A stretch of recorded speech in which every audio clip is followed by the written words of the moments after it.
Boa noite, meus amigos. Estamos aqui de volta. Como sempre, começamos invocando a Santíssima Virgem Maria e o Santo Padre Pio de Pietrelcina, para que roguem a Deus que nenhuma injustiça se cometa nesse programa.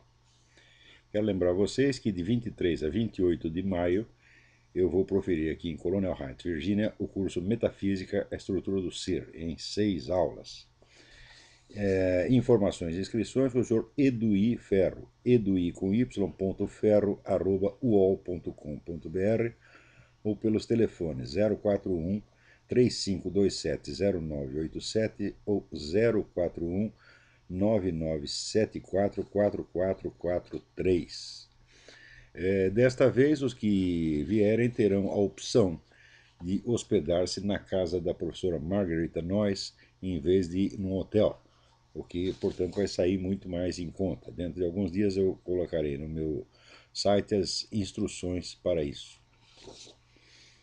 Muito bem, aqui o Tiago Cadedo me escreve dizendo assim: o ódio aos cristãos já é uma realidade preocupante. O simples fato de se expor como a atuação benéfica, algo como a atuação benéfica da Igreja Católica em Uganda, já é motivo suficiente para que você seja ridicularizado e obrigado a ouvir coisas como queimem o Papa. Um belo exemplo disso pode ser encontrado na postagem que abordei o assunto no Facebook. Ele, de fato, ele falou disso aí, que é uma, vamos dizer, uma realidade patente. Uganda é o único país do mundo que venceu a AIDS, né, graças à campanha do governo em favor das relações monogâmicas, para que as pessoas parem de trocar de parceiro a cada 5 minutos. E isso, evidentemente, é a única coisa que funciona, porque camisinha, bom, camisinha, em primeiro lugar, estoura. Segundo, ela em si mesmo não estourando não é uma garantia total. A camisinha é como é que se diz, um mito, uma lenda inventada por esse pessoal da Organização Mundial da Saúde para enganar as pessoas. E o fato de você expor isso aqui, dizer uma coisa óbvia, olha, Uganda venceu a AIDS, lá a AIDS não é mais problema. É o único país do mundo onde a AIDS não é problema. Você diz isso, as pessoas ficam com um ódio, mas é uma coisa assim absolutamente irracional. Então, aliás, isso é assim mesmo, isso aí é como ódio anti-americano. As pessoas odeiam os Estados Unidos, dizem que os Estados Unidos é o maior perigo para a humanidade. Por quê? Porque em todas as intervenções militares dos Estados Unidos no mundo, em todas as ações violentas que os Estados Unidos fizeram, até aí na página do professor R.J. Rummel vocês encontram os dados. Vamos dizer, de 1900 até 1987, o total de vítimas da violência americana no mundo foi 1.613.000. Né? Num período bem menor, que é de 1917 a 1987, a União Soviética matou 61 milhões de pessoas, né? E a China, de 1949 a 1987, matou 72 milhões.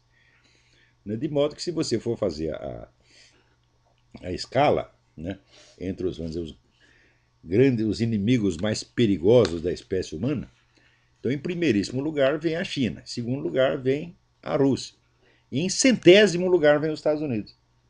Né? Agora, você só ouve falar, vamos dizer, da periculosidade americana, agressividade americana, que é uma coisa tão desproporcional, tão psicótica, que é evidente que nós não estamos discutindo com pessoas sérias, com pessoas que merecem atenção. A gente vem com a história, agressividade americana, sabe qual é a resposta disso? Vai tomar no cu, tomar no cu, vai chupar o piroca. Se preferir, você tem duas opções. Primeiro, dar o cu. Segundo, chupar uma piroca. É a melhor coisa que você pode fazer. Né?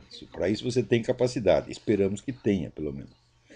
Aliás, vocês têm que ler essa crônica que o Reinaldo Azevedo, né, fez sobre o Tarso Genro, ex-ministro Tarso Genro. Ele é ministro de novo ou não? Acho que não, né? Espero que não. Espero que não. Né? Que era o ministro da Injustiça. Ele foi ministro da Injustiça, salvo engano. E ele publicou um livro de poema em que ele fala assim, né? Fala para a amada: quanto sêmen derramei em vão. Né? Quer dizer, ele se trancava no banheiro, ficava tocando punheta e achar que isso é um negócio tremendamente romântico, tremendamente poético, e fez lá. Né? E o Reinaldo então disse uma coisa maravilhosa: falou, olha, isto é que é um poeta de mão cheia. Foi a linha mais maravilhosa que eu li no jornalismo brasileiro nos últimos 20 anos. O cara realmente é um poeta de mão cheia. Né? Que coisa. E olha, esta gente que governa o Brasil, meu Deus do céu. O cara publica um livro, Memórias de um Punheteiro. Né? e quer que a gente o respeite, quer que a gente o leve a sério. E o outro, não tinha o outro ministro do governo. O Ministério Lula está cheio de punheteiro. Porque tem aquele que foi governador do Rio Grande, né? Como é que chamava o desgraçado? Era Olívio Dutra, que ele disse que ele fazia campeonato de punheta com seus amigos, para ver quem esporrava mais longe, e que ele era o campeão. Só tem um detalhe, gente, né? Ele não fez isso aos 12 anos de idade, nem aos 13. Ele fez aos 21, 22. Quer dizer, já era homem feito e ficava fazendo campeonato de punheta, né? E depois vira ministro. Ora, porra. E ele confessou isso numa entrevista, né? E a entrevista saiu numa revista lá de Porto Alegre, e o PT mandou comprar todos os exemplares, sumiu com a revista. Sobrou um na mão de quem? Deste que vos falo. Ai, ai, ai. Daí eu mencionei isso num debate. Eu estava lá com o senador Henrique Fontana. Ele disse: o senhor está desrespeitando o nosso governador. Eu disse: mas eu não o respeito mesmo. O homem é campeão de punheta, pô. E ele confessa e ele se gaba disso, né? E pior, fez isso não quando era criança, quando era homem feito. Então o que o impede de continuar fazendo até os 65, 75 anos, né? Enquanto a sua piroca tiver alguma ereção. Aliás, nem precisa, porque para fins masturbatórios nem precisa muita ereção, né?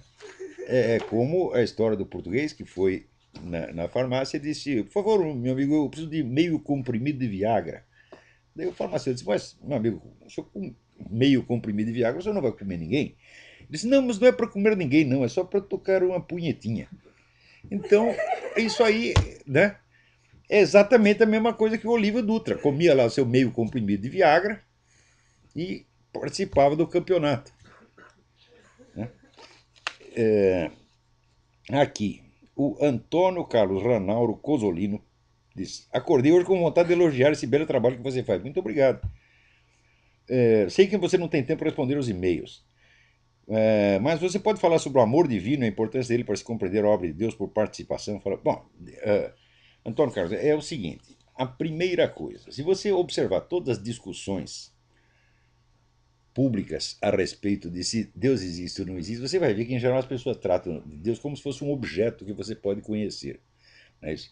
Ora, um objeto supõe que existe, então, um sujeito que conhece, que é você, existe um objeto separado de você, e existe um campo, um espaço dentro do qual se dá a relação entre você e o objeto.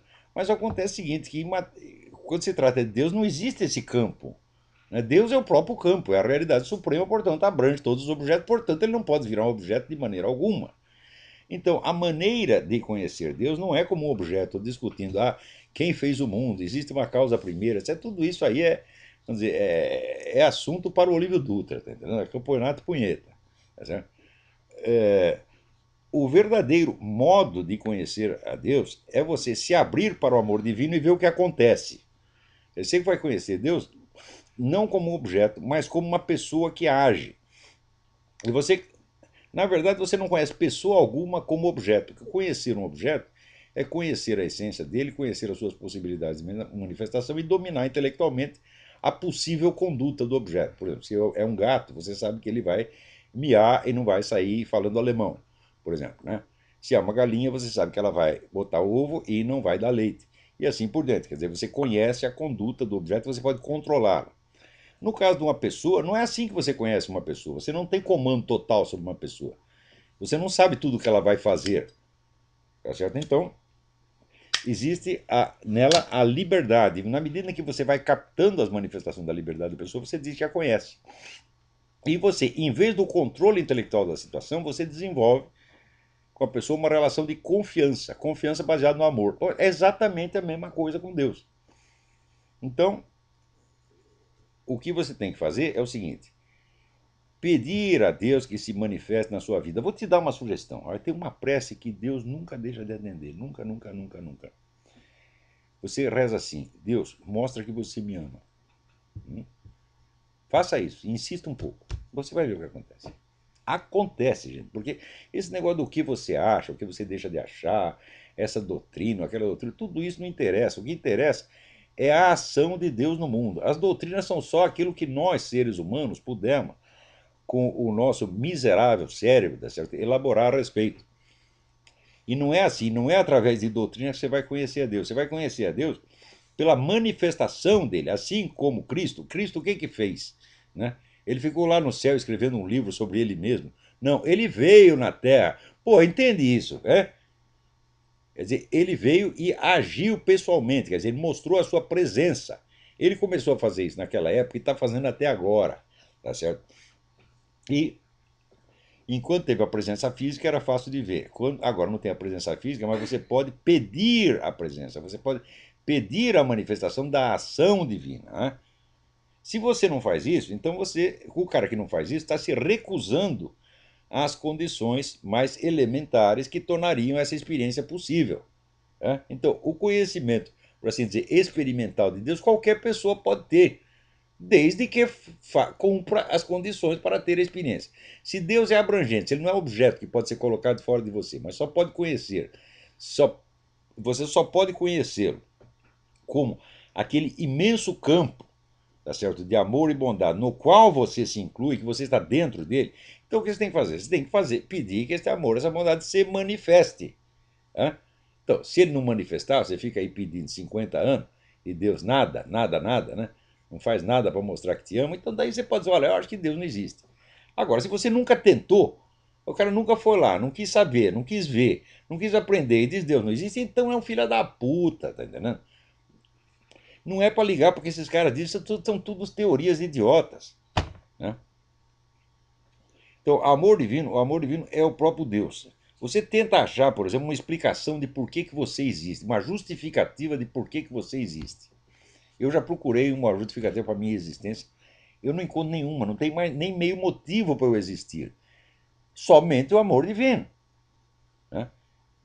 Mas faça essa experiência que eu te disse. Pede para ele insistentemente, Deus, mostra para mim que você me ama. Isso aí, olha, Deus tem coração mole, meu filho. Deus não resiste a uma coisa dessa. Se você pedir, ele vai mostrar. Agora, se você nunca pedir, não. Então isso é como você querer ganhar na loteria sem nunca apostar. Agora aqui, o André Solion me manda uma pergunta muito interessante. Você já ouviu falar do livro Seja Feita a Vossa Vontade, autores Gerald Colby e Charlotte Dennett, sobre Nelson Rockefeller? Eu não só ouvi falar, como eu li esse livro quando estava no Brasil. Os autores afirmam que Nelson Rockefeller se uniu a Cameron Townsend, líder protestante visionário, para combater o comunismo crescente na América Latina e evangelizar as populações indígenas, e que havia influência da CIA. Olha, esse livro me parece até. Eu acho até que foi pago pelo próprio Rockefeller, para inverter toda a história. Porque é o seguinte: essa turma protestante com que o Nelson Rockefeller lidou e que ele mandou para a América Latina, era tudo pessoal do Conselho Mundial das Igrejas, que é um órgão comunista, porra! Hã? Agora vem a história, não, ele estava aqui combatendo. O comunista é assim, ele faz as coisas e daí inverte e diz que foi o contrário. Olha, o Rockefeller nunca fez mal nenhum aos comunistas, meu Deus do céu. Na comissão Rees, que eu mencionei na semana passada, que já é dos anos 50, já se provava que fundações como Ford e Rockefeller estavam dando ampla ajuda não só aos países comunistas, mas às organizações comunistas dentro dos Estados Unidos. Agora, daí os camaradas publicam esse livro, que nos Estados Unidos não engana ninguém. Esse Colby e Dennett não enganaram ninguém nos Estados Unidos, porque todo mundo sabe qual é a do Rockefeller. Né? E vende esse livro no Brasil e todo mundo acredita. Acha, olha aí, ele estava, né, combatendo o comunismo na América Latina. O Rockefeller jamais combateu o comunismo, coisíssima nenhuma. Esse livro é inversão total. O que ele estava é botando esses pseudo-pastores protestantes para fundamentar depois aquela campanha de que a Amazônia pertence ao mundo e não ao Brasil. Ele estava trabalhando para o governo mundial. Né? E o governo mundial não tem absolutamente nada contra os comunistas. Ao contrário, dá dinheiro para eles. E por que dá dinheiro? É muito simples. Esse pessoal todo sabe que um regime comunista jamais existirá. Nunca. Vai ter regime com rótulo de comunista. Mas, quando você tiver um país todinho submetido a um regime nominalmente comunista, ainda haverá dentro dele, né, pelo menos 50% de iniciativa privada clandestina, né, e os banqueiros internacionais vão ganhar muito dinheiro, não só através dessa gente, mas também emprestando dinheiro para governos falidos, governos socialistas falidos, tá certo? E criando dívida, né? Criando artificialmente dívida. Então, esse pessoal dos grandes bancos internacionais adora comunismo, meu Deus do céu. Né? O comunismo para eles não faz mal algum. Comunista, meu filho, é que nem praga de urubu, cai no próprio cu. Onde você faz um regime comunista, quais são os primeiros que morrem? Os comunistas mesmo. E foi assim na Rússia, foi assim na China, foi assim em Cuba, foi assim na Hungria, foi assim na Alemanha Oriental, foi assim em tudo quanto é lugar. Né? Vietnã, Camboja, tudo. Então, comunista é aquele sujeito que tem a piroca retroativa, que retroage e vai para o própria bunda dele. Tá entendendo? Sempre foi assim. Né? Na verdade, quando a gente combate a ideia comunista, mas digo, mas olha, a vida dos comunistas depende dos anticomunistas, meu Deus do céu. Porque quando o comunista vence, no instante seguinte ele está morto. Agora, se a gente impede o cara de vencer e manda ele para casa, ele tem alguma chance de sobreviver. Sempre foi assim. Agora, procura este negócio da comissão REESE, REESE, e lá você vai ver não a opinião de dois repórteres, mas o que foi a conclusão oficial da comissão de inquérito da Câmara dos Representantes dos Estados Unidos a respeito da ação dessas grandes fundações. Você veja, por exemplo, você entra na USP, você vai lá o seu vestibular para a USP, daí no dia que você passa, no dia que você vai fazer a inscrição, já está o cara da Fundação Rockefeller, já está o cara da Fundação Ford te oferecendo dinheiro se você fizer trabalhos universitários que fortaleçam os programas deles. Como, por exemplo, a lei de cotas, casamento gay, essa porra toda, tá entendendo? Que é o programa da esquerda internacional. Eles estão enchendo vocês de dinheiro para. Você quer trabalhar para eles, quer defender as teses deles, quer defender as propostas deles, eles te enchem de dinheiro. Agora, chega lá e fala: olha, eu quero fazer uma tese sobre a colaboração do Nelson Rockefeller com os comunistas. Ah, meu filho, aí não tem jeito. Né? Ninguém vai te pagar para dizer a verdade. Outra coisa, vou te dar uma recomendação. Procura os livros de um cidadão chamado Anthony Sutton, Sutton. E foi um economista brilhante que dedicou a sua vida a estudar a colaboração do capitalismo internacional, especialmente americano, e especialmente esse Rockefeller, Morgan, etc., com os regimes totalitários, comunista e nazista. E ele publicou um livro em 3 volumes que chama Tecnologia Ocidental e Desenvolvimento Industrial Soviético, mostrando o seguinte: a indústria soviética jamais existiu. Aquilo é tudo dinheiro americano, tudo. Os americanos construíram a indústria soviética para o Stalin. Né? Depois vem posar de anticomunista. O que é isso, porra? Assim, peraí, tem alguém na linha. Alô, quem é? Olavo? Eu? Oi, boa noite. Marcelo, do Organelo da Terra, Vitória. Marcelo, tudo bem? Tudo bem. Professor, eu gostaria que o senhor fizesse um paralelo entre Ulisses Guimarães e Tancredo Neves. O nosso senhor critica o Ulisses, né? Então eu gostaria que o senhor fizesse um paralelo entre os dois, se possível. E também eu gostaria de entender o porquê que o Carlos Lacerda fez oposição a Jânio Quadros, sendo Jânio Quadros um conservador clássico. Bom, em primeiro lugar, o Lacerda era um concorrente do Jânio. Segundo, ele nunca confiou no Jânio e o tempo mostrou que, que ele tinha razão. Né?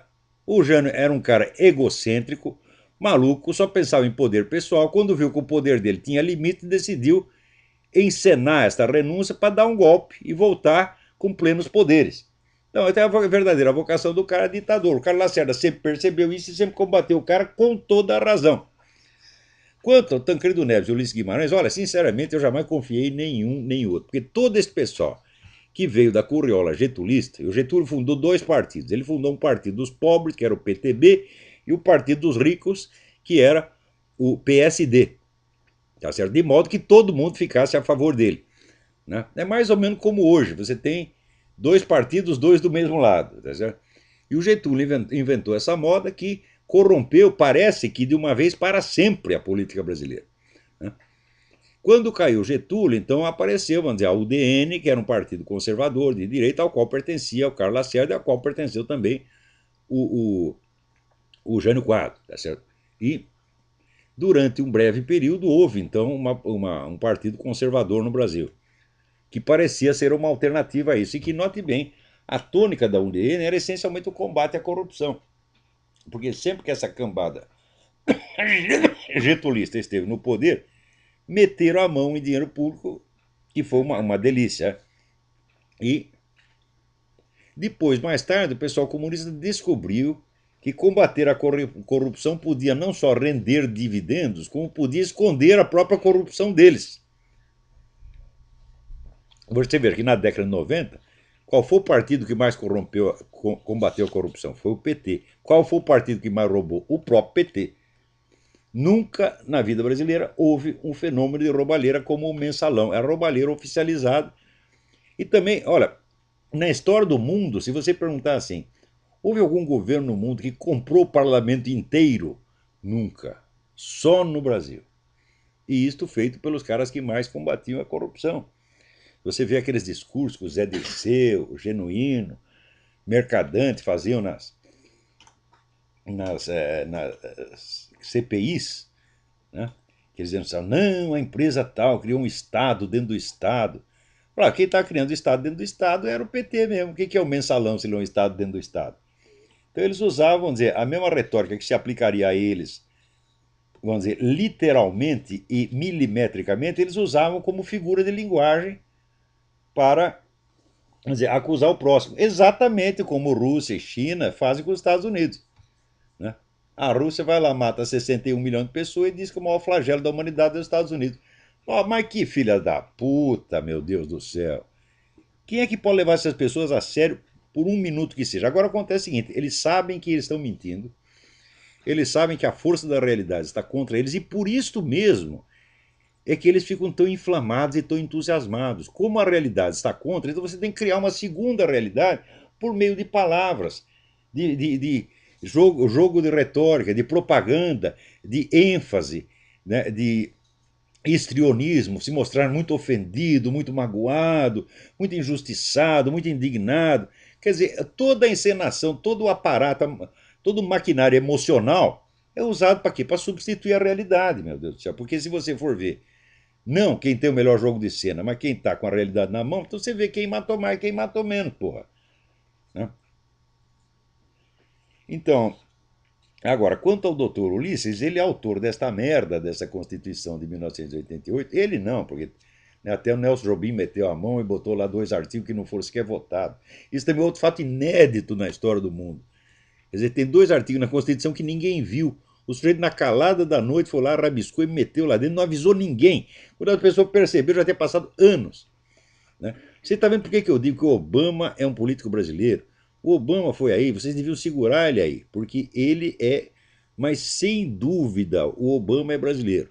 O pessoal diz que ele, discute se ele nasceu no Havaí, nasceu no Quênia. Falam, não, meu filho, ele nasceu no Rio de Janeiro, na Bahia, no Mato Grosso, em algum lugar aí. Não é possível o cara ter tanto talento para vigarice. Nunca houve um americano assim. Olha aqui, gente. Os caras outro dia fizeram uma auditoria do estímulos, né? O Obama distribui. Estímulo significa o seguinte: você vai distribuir dinheiro para empresa falida e banco falido. Quer dizer, você vai premiar a má administração. Você tira dinheiro de quem está trabalhando, tira dinheiro do contribuinte para alimentar vagabundo mesmo. Quer dizer, as empresas provaram que não tem competência nem idoneidade para funcionar. O Obama vai lá e salva as desgraçadas com o dinheiro dos outros. Bom, então distribuiu o dinheiro a rodo. Quando foram ver, falaram, bom, vamos ver quem recebeu a grana. Gente, estava faltando US$ 1 trilhão. Não é 1 bilhão, é 1 trilhão. Que ninguém sabe para quem foi dado o dinheiro. Né? Daí o cara na comissão lá parlamentar espreme lá a mulher que é teoricamente a investigadora que deveria, né, a auditora que está lá fiscalizando o negócio, e ela diz, eu não sei, ninguém me falou disso. Quer dizer, aprenderam com o Lula, eu não sabia de nada, eu não sabia de nada, ninguém sabe de porra nenhuma, US$ 1 trilhão sumiu. Puta vida. Olha, isso só pode acontecer aqui durante o governo Obama. O Obama é como o Lula. O Lula disse, eu inaugurei um novo estilo de fazer política. Sim, você inaugurou um mensalão, porra. Hã? E aqui o Obama também inaugurou um novo estilo de fazer política. Chama-se meter a mão. Né? Olha aqui.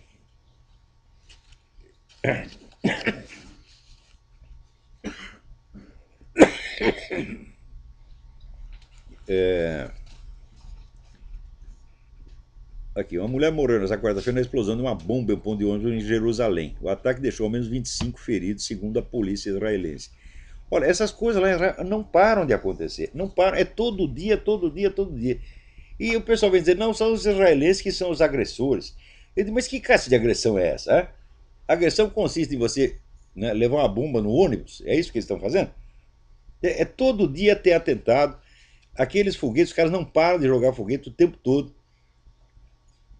Né? Agora, aí no Brasil, veja você. Vocês lembram aquele vídeo em que aparecia dois filha da puta, seu Luiz Inácio Satanás da Silva, né? E o governador do Rio de Janeiro, seu Sérgio Cabrão, né? Os dois ali inaugurando uma quadra de esportes. Daí chegou um menino para eles e falou: Ô, senhor presidente, a quadra de esporte não está funcionando, a piscina não funciona. E os dois caem de pau no menino, né? Tentando amedrontar o rapaz, que até ali ficou bravamente, levou as porradas quietinho. Né? E o Sérgio Cabral falou: tu é um trouxa, tu é um otário. Né? Você lembra? Bom, muito bem. O camarada que filmou aquilo, né,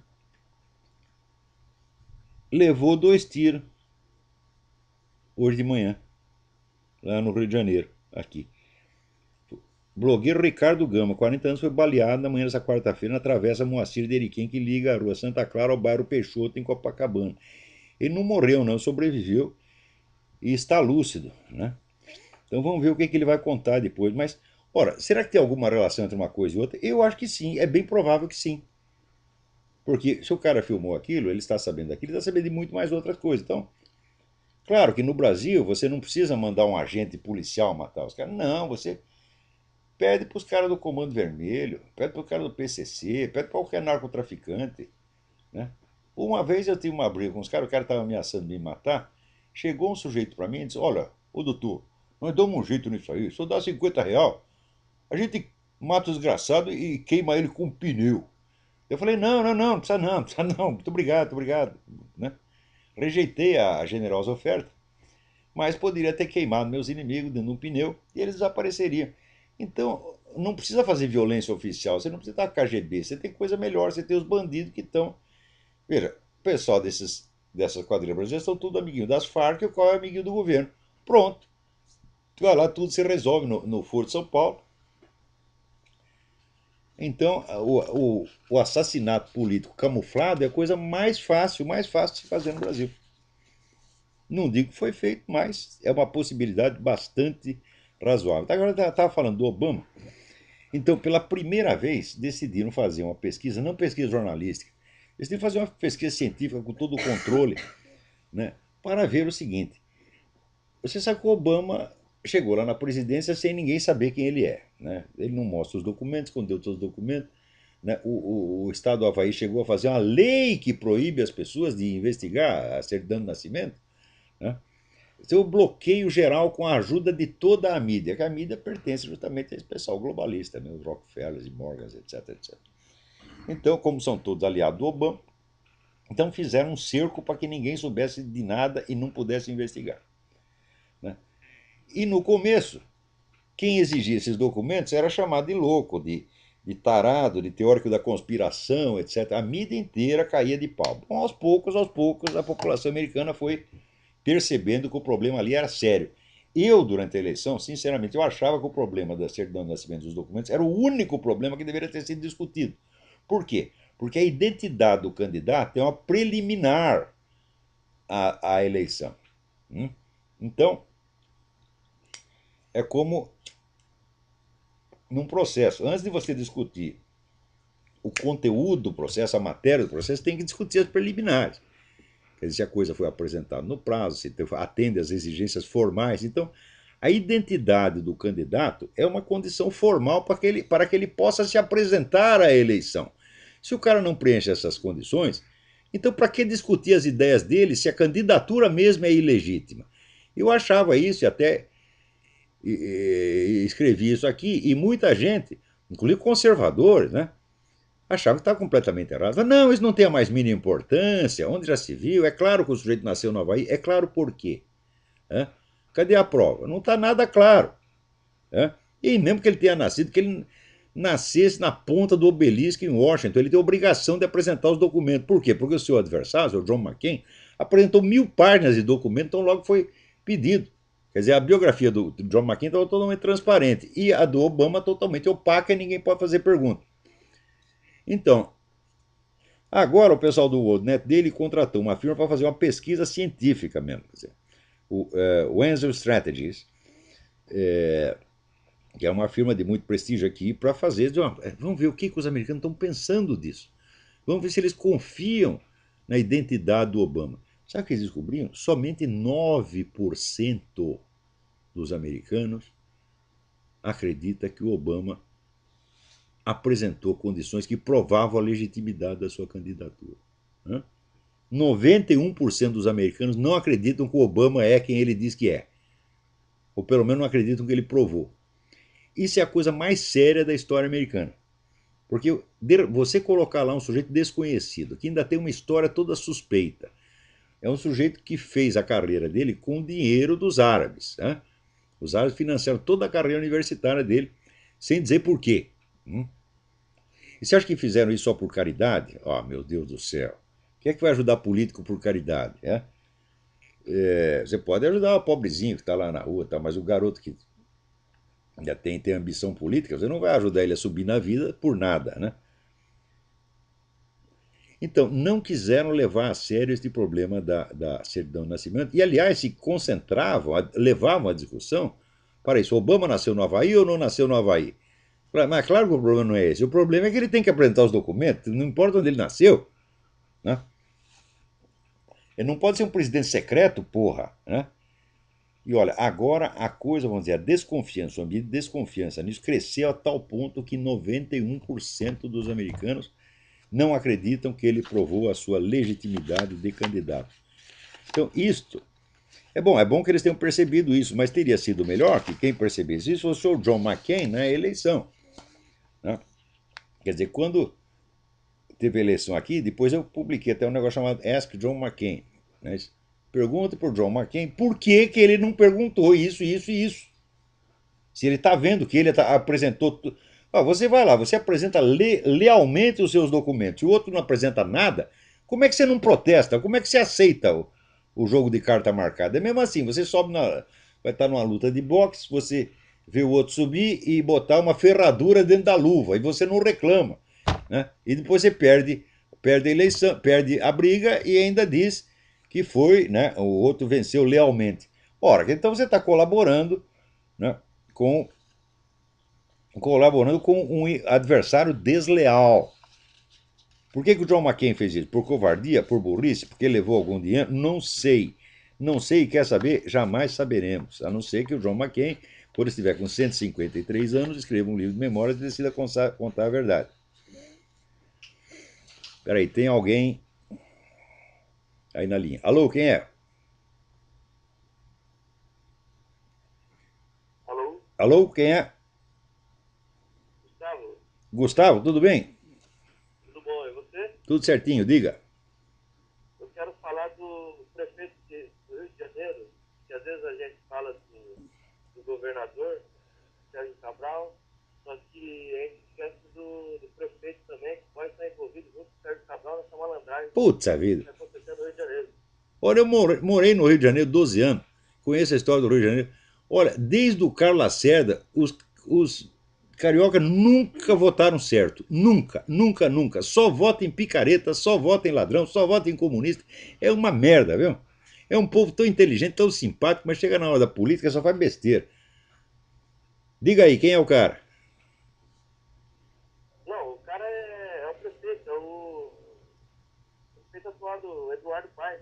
Eduardo Paes. E às vezes eu acho que é aliado do Sérgio Cabral e que fez essa palhaçada com o blogueiro que estava comentando agora. Levou 2 tiros no rosto e uma vitória.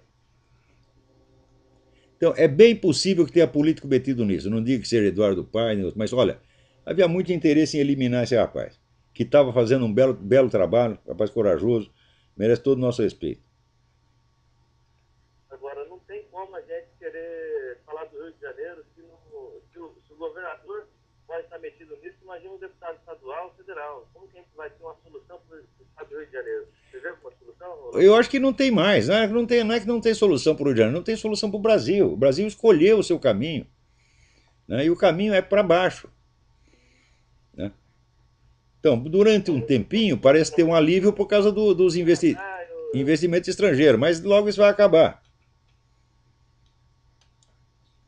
Aliás, falando nisso, aqui o Marco Seifert me manda uma entrevista excelente do professor Reinaldo Gonçalves, um economista especialista em economia internacional, que desmonta toda essa conversa mole petista.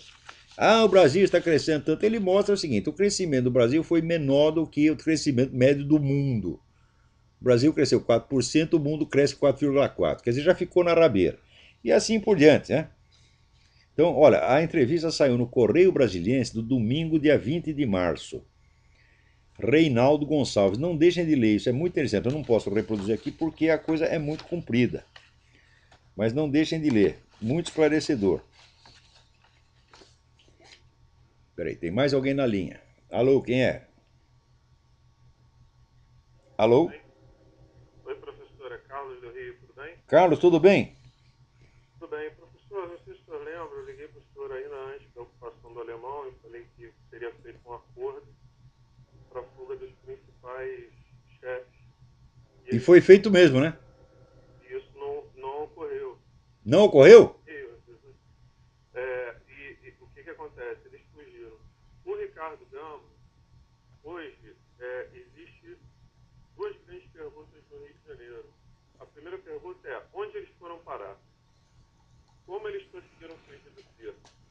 E a segunda grande pergunta é: como parte da Polícia Civil do Rio de Janeiro retirou as armas dali e vendeu para uma outra comunidade, que era a comunidade da Rocinha? Que maravilha, que maravilha. Mas sempre foi assim, né? A apreensão de arma no Brasil é assim: apreende e vende de novo, às vezes pro mesmo cara. Aí, o que aconteceu? Do vice da Polícia Civil para baixo, caiu todo mundo, ficando somente o secretário, né? E o Ricardo Gama começava a pesquisar esse grande acordo. Atrás desse grande acordo existe duas ONGs do Rio de Janeiro que estão batendo, e só pode monitorar, vai reaparecer um grande projeto de lei que é aumentar a quantidade e hoje dá o flagrante do tráfico. Quais são essas ONGs? Você tem o nome? O professor, eu quero ficar vivo. Ah. Para o senhor pesquisar, entendeu? Na verdade, uma delas intermediou essa situação lá no cerco, entendeu? Eu acho que até sei qual é.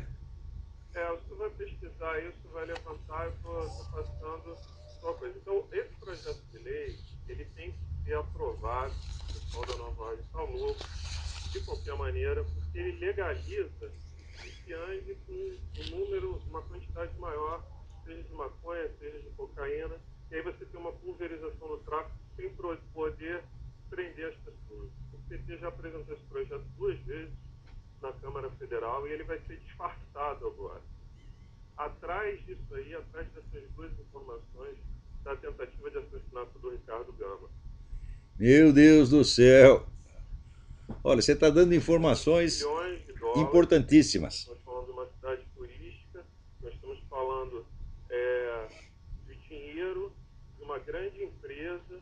Olha, o que descobrirem por aí, me mandem que eu divulgo aqui no programa. Não dou o nome do remetente, né? É um direito elementar do jornalista proteger as suas fontes. Você pode me mandar tranquilo e diga.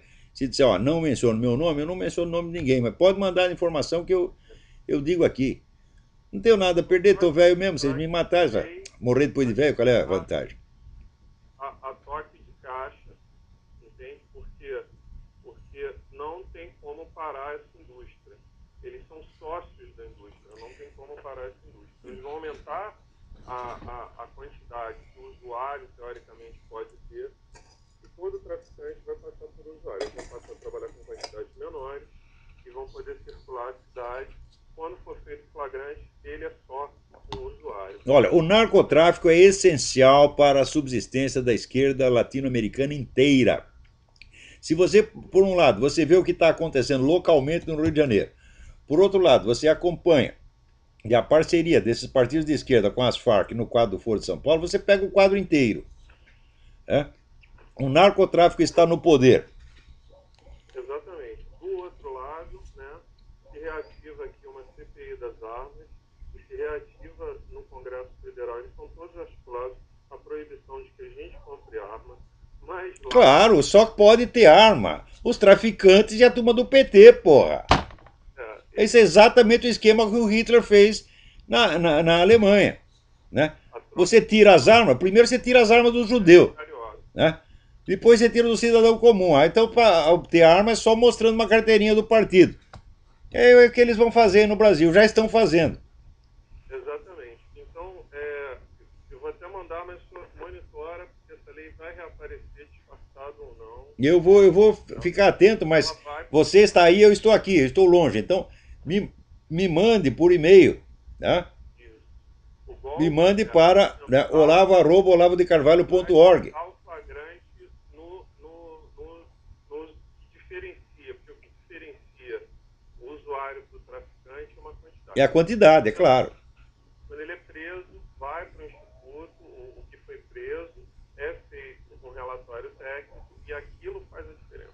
O golpe está aí a ponta, está revelado. Esse foi o problema do alemão aplicado no teatro. Fica com Deus, professor. Você também, muito obrigado por essa informação, mas me mantenha informado. Não para por aí, não. Vai me mandando material que a gente fala aqui, não cita nome nem nada. Então, olha só que cada coisa impressionante. Putz, vida. Quer dizer, olha, o pessoal fala o buraco é mais embaixo. Falou, olha, não tem embaixo, não tem né, o fundo, não tem fundo essa porra. Pode cair indefinidamente. E todo mundo, quanto mais cai, né, mais tenta dar a impressão de que está tudo normal e não está acontecendo nada. Por quê? Porque se você for dizer o que está acontecendo, você chora. Né? Então é melhor não falar dessas coisas, né? Vamos conversar de futebol, de mulher, do carnaval. É exatamente o que está fazendo. E aí essa turma toda das Forças Armadas, que diz que são os grandes garantidores da segurança nacional, estão tudo só pensando em aposentadoria. Tirando aquela meia dúzia de pessoas honradas, entre os quais a turma do Jornal em Confidência, Coronel Migues e outros, que eu tenho muita honra de que sejam meus amigos, o resto é tudo um bando de boiola, viu?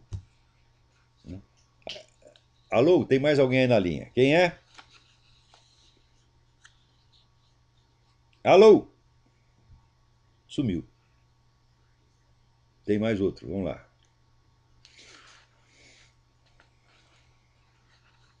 Alô? Alô, professor? Sim, quem é? Matheus. Matheus, tudo bem? Bem, professor, eu gostaria de perguntar sobre esse tal da UNILA, Universidade da Integração na América Latina. Numa reportagem que falava que ela vai ser montada no Paraná e ela vai ter metade das vagas para estudantes colombianos, chilenos. É o programa do Foro de São Paulo, meu Deus do céu. Os caras estão tomando tudo e gastando dinheiro do governo para fazer essas merdas. E todo mundo está deixando. Quer dizer que a tolerância do pessoal para com essa esquerda brasileira, latino-americana, é uma coisa absurda, absurda. Quer dizer, coisa de masoca mesmo. Eu chego à conclusão que as pessoas querem morrer. Elas estão querendo morrer e pedindo para essa turma cubanos, o pessoal das Farc, tudo para matar eles. Agora, esse masoquismo não é monopólio de brasileiro. Você veja que o Obama foi no Chile e pediu desculpas pelo que nós fizemos com Allende. Os americanos não fizeram merda nenhuma com Allende, porra. Quer dizer, num negócio onde você tem a mobilização das forças... Veja, quem estava contra o Allende? O parlamento inteiro, a Suprema Corte, mandaram o exército desalojar o cara lá. Para que precisa o americano no meio? Não precisa nada, quer dizer, é como no Brasil. No Brasil disseram, não, tem aquela famosa tese, os americanos é que deram o golpe, prepararam o golpe, etc. Daí apresentaram a prova. A prova era uma conversa entre o embaixador Lincoln Gordon e o presidente Johnson, e o Lincoln Gordon lhe dizia para o Johnson, presidente, os caras botaram as tropas na rua, o que nós fazemos? Quer dizer, diante do fato consumado, ele está perguntando para o presidente o que fazer. E isso, segundo os espertinhos, era a prova de que os americanos tinham preparado o golpe. Mas se tinham preparado, como é que o cara podia estar assustado? Presidente, os caras meteram... Precisam fazer alguma coisa? Eles botaram as tropas na rua? Quer dizer, eles usam a prova em sentido contrário. Quer dizer, a prova de que os americanos estavam tentando acompanhar o que acontecia, né? Mas aquela comunicação prova exatamente que não tinham nada a ver com a história. Então, no Chile é a mesma coisa. Então, tem um historiador inglês que estava lá, que viu tudo e escreveu o livro A Tale of Two Chileans, um conto de dois chilenos. Procura esse livro, tá tudo explicadinho lá. Agora, chega aqui, o Obama vai lá cuspir na cara do próprio país, né? Vai lá elogiar, vai lá louvar um sujeito comunista, anti-americano, e vai falar mal do seu próprio país, acusando de algo que o país não fez. É um negócio incrível, né? Agora, outra coisa. Anos atrás eu conheci um cidadão em São Paulo que promovia, né, fazia um maior bafafá em torno do filósofo catalão Raimundo Lula. Né? E até um dia eu estava conversando com ele, ele falando maravilhas do Lula, dizendo que o Lula era muito mal que Santo Tomás de Aquino. Daí começou a falar mal de Santo Tomás de Aquino, disse que Santo Tomás de Aquino era misógino. Eu, para não discutir muito, eu mandei tomar no cu. Essa foi, né, a coisa mais apropriada que me pareceu no momento. E essa maneira de Raimundo Lula é um filósofo interessante até certo ponto, tá certo? Mas era um sujeito evidentemente maluco, já que ele acreditava que por um jogo de combinações meramente formais de conceitos você poderia alcançar todo o conhecimento humano. Bom, se era possível fazer, por que ele não fez? Né? Então, a proposta é muito bonita, mas é absolutamente irrealizável. Mas agora eu começo a entender por que havia lá um sujeito no Brasil tanto promovendo Raimundo Lula. Olha aqui, vai ter aqui em Palma de Mallorca, Espanha, um congresso internacional, né, de interculturalidade. Né? E qual é a teoria na qual se baseia para o negócio da interculturalidade? É aí o Raimundo Lula. Então tá aí, Raimundo Lula está trabalhando para a nova ordem global. Então eu entendo por que foi possível. Né? Veja, o Raimundo Lula é o único filósofo do mundo que tem um instituto inteiro montado para promovê-lo no Brasil. Você não tem o Instituto Mário Ferreira dos Santos, você não tem o Instituto Vicente Ferreira da Silva, você não tem o Instituto Miguel Reale, para falar do brasileiro, você não tem o Instituto Aristóteles, você não tem o Instituto Platão, mas tem um instituto, não tem nem Instituto Karl Marx, gente, mas tem o Instituto Raimundo Lula. Por quê? Porque o homem serve para a nova ordem mundial. Olha, vivendo e aprendendo. No Brasil, tudo que parece vida cultural, você vai ver no fim, é só sacanagem, só sacanagem. Agora, para não dizer que o negócio está tudo ruim, aqui tem uns ativistas ateístas que queriam tirar a palavra Deus do Pledge of Allegiance. Pledge of Allegiance é preito de lealdade, né? Que as crianças repetem na escola, os milicos no quartel, né? Pledge allegiance to the flag of the United States, blá, blá, blá. Toda criança sabe isso. Então tá lá no meio, tá A Nation Under God, né? E ele queria tirar o Under God, né? Provavelmente queria botar Underdog, né? E foi lá, argumentou o negócio do Estado leigo, chegou na Suprema Corte e o cara se fudeu todo.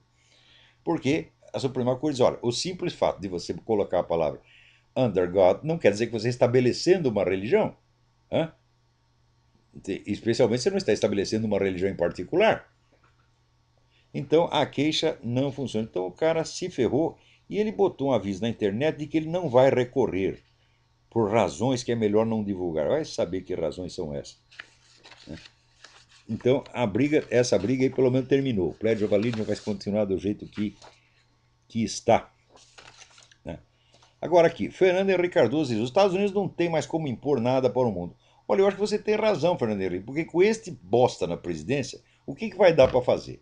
Você vê, o cara está lá intervindo, né, na Líbia, no Egito e tal, para derrubar governos que são inofensivos e botar governos hostis.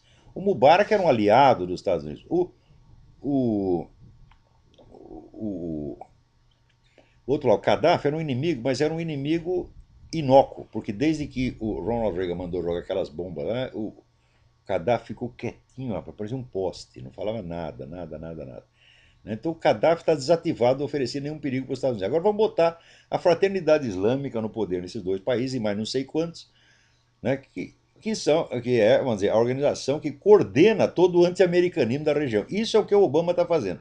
Está fazendo isso através de uma intervenção militar. Então veja você, o pessoal da esquerda fica puto da vida porque é uma intervenção militar. O pessoal da direita fica puto da vida porque essa intervenção militar vai ter resultados, obviamente, anti-americanos. Quer dizer, o que esse cara quer? Hã? Ele, evidentemente, está trabalhando para os inimigos e ainda, né, está fazendo isso de uma maneira tal que nem mesmo os amigos podem apoiá-lo. Então, não é de espantar que só 9% confiam no cara, né? Agora aqui, olha o negócio do Reinaldo Azevedo aqui. Que maravilha isso aqui. Poeta de mão cheia. A volta de Tarso Genro, poeta de mão cheia. E também diz que, olha, Gabriel Chalita também escreveu poemas. Olha aqui. A vovó Cacilda parecia uma patinha. E a vovó Julica, elétrica e risonha, conversava com lagartos. Mas o que é isso? Batatinha quando nasce, porra? Né? Como é que essas pessoas conseguem mostrar cara em público e até posar de intelectuais? Você vê, uma coisa não tem fundo mesmo, pode cair indefinidamente. Né? E olha aqui, o padre Luiz Carlos Lodi da Cruz, lá do Provida de Anápolis, botou um texto muito bom no site dele, chamado Disque Perseguição Religiosa. Né? Quer dizer, o Brasil não tem uma lei que tipifique como crime a oposição ao homossexualismo. Né? O PLC 122, que pretende foi desarquivado, mas não foi aprovado ainda. Mas antes mesmo de ser aprovado, já está, né, já está em vigência, porque a Dilma criou um serviço de descargas para você denunciar perseguições anti-homossexuais. Escuta, meu, que perseguição anti-homossexuais existe no Brasil? O Brasil é um país em que as vovozinhas assistem show de traveco às 3 horas da tarde junto com seus netinhos, porra. Não acontece nada para essa gente. Até as estatísticas que dizem, olha, morreram 120, né? Homossexuais. Digo, 120 num país que morreram ao mesmo tempo 50 mil outros. O que é isso? Que palhaçada é essa? Agora, a perseguição religiosa existe sim. No Brasil está ficando cada vez mais séria. Quer dizer, a hostilidade, o ódio está ficando cada vez mais evidente. Então o padre aqui, numa coisa irônica, né, botou aqui o Disque Perseguição Religiosa. Né? Ai, ai, ai. Bom, então, gente, eu vou parar por aqui mesmo, porque aqui está chovendo, está vindo uma tempestade e nós usamos uma conexão de satélite, uma merda de conexão, né, que quando tem tempestade você tem que desligar tudo, né, e se esconder embaixo da cama, que é exatamente o que nós todos vamos fazer. Até a semana que vem, muito obrigado.